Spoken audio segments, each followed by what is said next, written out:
قربانی کس نیت سے ہو؟ اس نیت سے ہو کہ یہ اللہ مومن کا والا تھا، یہ جانور اللہ نے دیا تھا، اللہ کے نام پر اس کو ذبح کر رہا تھا۔ ہمارے شیخ الہند کے بارے میں آتا ہے قربانی اس کو کہتے ہیں۔ حضرت نے ایک بچڑا پال رکھا تھا، چھوٹا سا گائے کا، پالتے پالتے جب وہ بالغ ہو گیا، جب قربانی کے لائق ہو گیا تو سارے تو اس کو قربانی کی، اور جب قربانی کی اس کے پاؤں وغیرہ باندھ رسی کے ساتھ تو سارا گھر رو رہا تھا،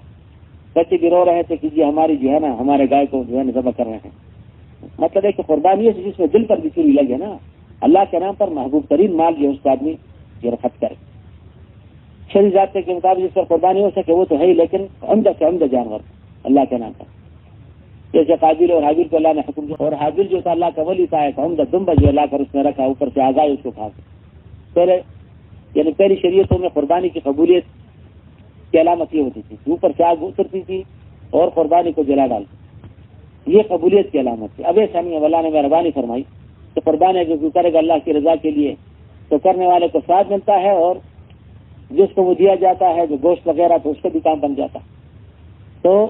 شرعی ضابطے کے مطابق قربانی کرنا صرف اللہ کے لیے، ریا نمود سے آپ بھی پاک ہو اور اللہ کا حکم سمجھ کر اس کو کریں۔ اللہ تعالیٰ ہم سب کو توفیق عطا فرمائے۔